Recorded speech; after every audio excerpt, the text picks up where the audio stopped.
In thinking about the topic a little bit later on, I think I sideswiped Jake just a little bit. I don't think he was prepared for me to. I didn't come at him, but for me to be like, nothing's changed. Right. So the topic was, in case you're just joining us, and you didn't hear it yesterday at all, was why is Jake soured on Shedeur Sanders? And he tried giving me this whole entire reason and the thinking behind why he had soured on Shedeur, and I hit him with we haven't played any football. Like, there's no way you should be soured on Shedeur Sanders. If you like Shedeur Sanders before the season got underway, or if you liked him, before the draft process even got underway, and then all during the draft process you liked him, nothing should have changed there, G. No throws. There's been no throws, and the throws he has thrown, it's been widely popularized and widely seen that he looks pretty good. Guys are like, hey, you made some throws last week.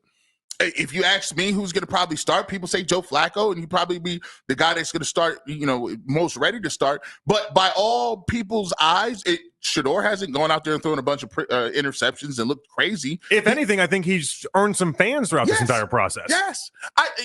What I started to think about was, because that same thing kind of, hit me too. As you were saying that, I was considering, like, what is that? That is weird. Why is it that when we talk about, the quarterbacks and Shedeur Sanders, there seems to be something that is not revolved around actual action on the field? Like it's like, we use things like he's a 5th round pick or he slid in the draft or any of that. And I always thought that, that's great. He's a 5th round pick. But once you get here, it's about evaluating what he does in your jersey, right? Exactly. And I thought about it and I tried to figure out why a lot of people think that way. And I had to go back and say, the Browns haven't won anything since 1989. They haven't even won a division since 89. And I remember us talking about the year I was born. We used to talk about that on the pregame and postgame shows all the time. And what happens is there is a level of maturity that the media and the fan base gets to when you're covering or watching a team that has success. Because you get to experience all the levels of maturity. You get to go from, hey, we drafted this guy. We saw what a successful quarterback looks like.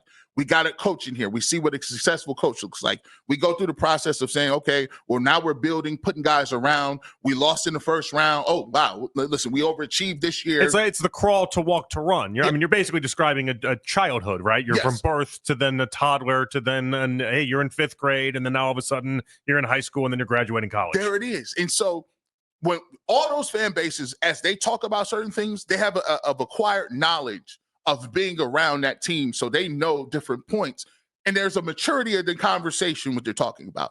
When you see the Chiefs, they're talking about nuances to the offense. They're talking about tweaking this here or there. They're not talking about whether somebody is good, period. Yeah, they have daily conversations about their left tackle.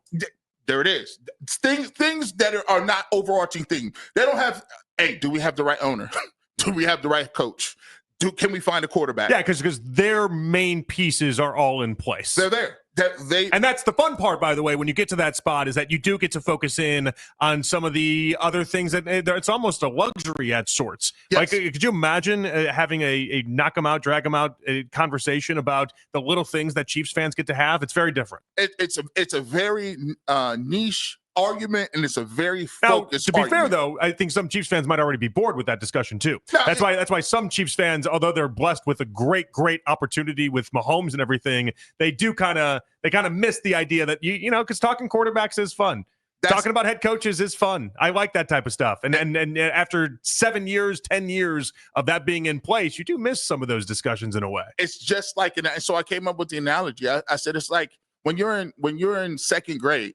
Obviously, you love gym. Obviously, you love drawing and recess, and you get snack time, and you even get to take naps sometimes. I still like snack time. Look, it's beautiful. We're both sleep apnea brother in arms, right. So we don't have to worry. We don't have to worry about the naps anymore. We're taken care of. And so you get this.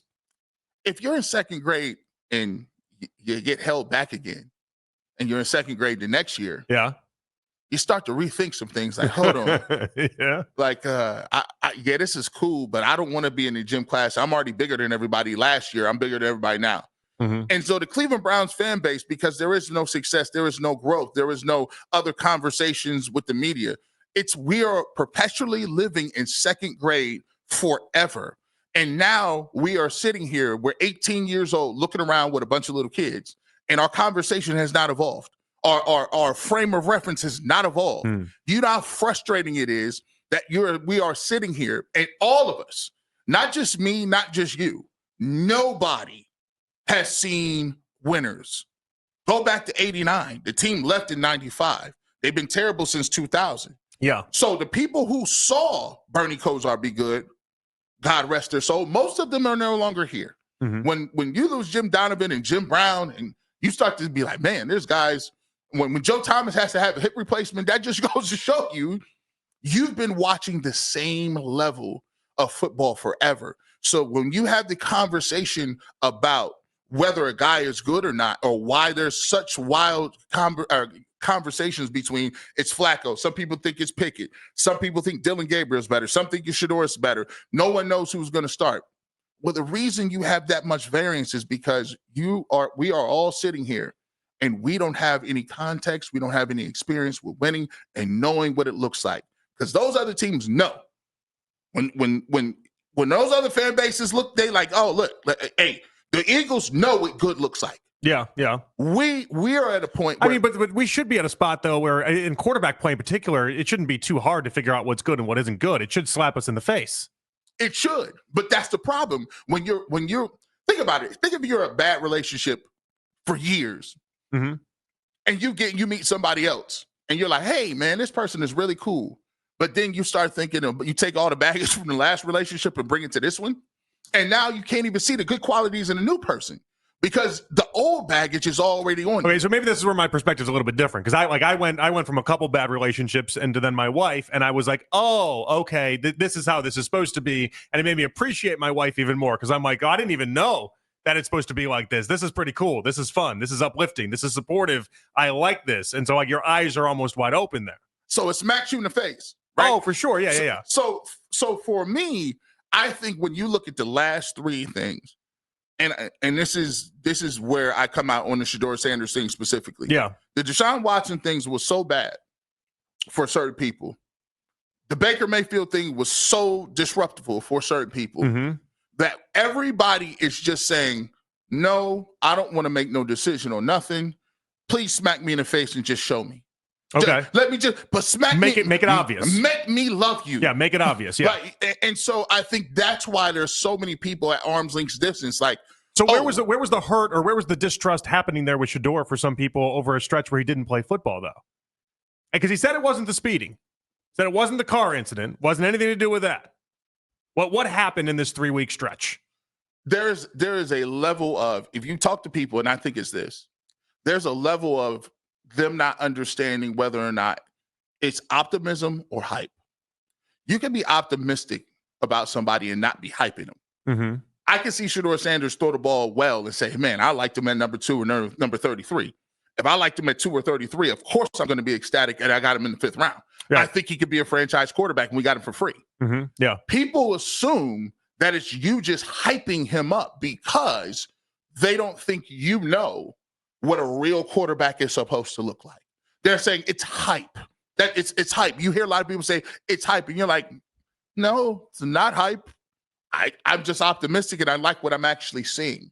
It's a lack of people trusting their eyes and just saying, okay, he looks to be a quarterback that we can get some from. Let's go into the offseason and see what he can do. But even some of those people are not willing to even have that conversation. Where's the doubt come in from some of those people, though, is what I'm trying to get to. Like, where exactly in the past 3-4 weeks, where did the doubt start to seep in? Like, I thought where you were going with this was the idea that in the past couple Browns quarterbacks, we've had off-field situations that have kind of made us just veer away, right? Deshaun obviously was glaring and obvious, mm-hmm. but even with Baker, people fell out of love with Baker. I still love Baker, but people fell out of love with Baker because of everything he did away from the field than what he did on the field. On the field, he was still pretty good quarterback, but away from the field, there was a couple things that popped up here and there. He was out partying, he was doing all these different things, and that's where people kind of moved away. Well, I think people, if you say, like when no games have been played for Shedeur Sanders, no snaps have been actually seen, not even preseason snaps have been seen, how do you start to move off of him? Well, his reputation precedes itself. Is that what that was? Is that like confirmation? If you're like looking for any sort of way to think that he's a little silly or a little maybe not serious? Immature, or maybe he's not the guy that you want. He's closely, in their mind, people would group him more with Manziel.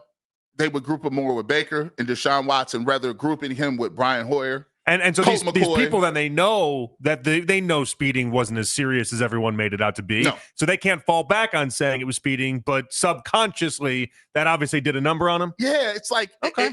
you're looking for something, and it's just like, oh, hold on, I've been hurt before.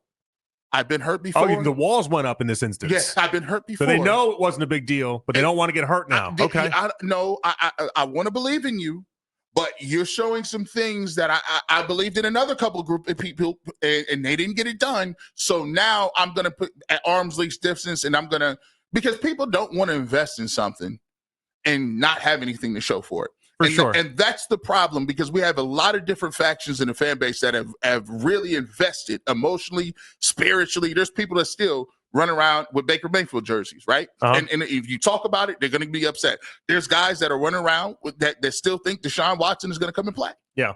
He's not coming back to play, dog. No. And we might get into him a little bit later on, too. Oh, it's an interesting thought.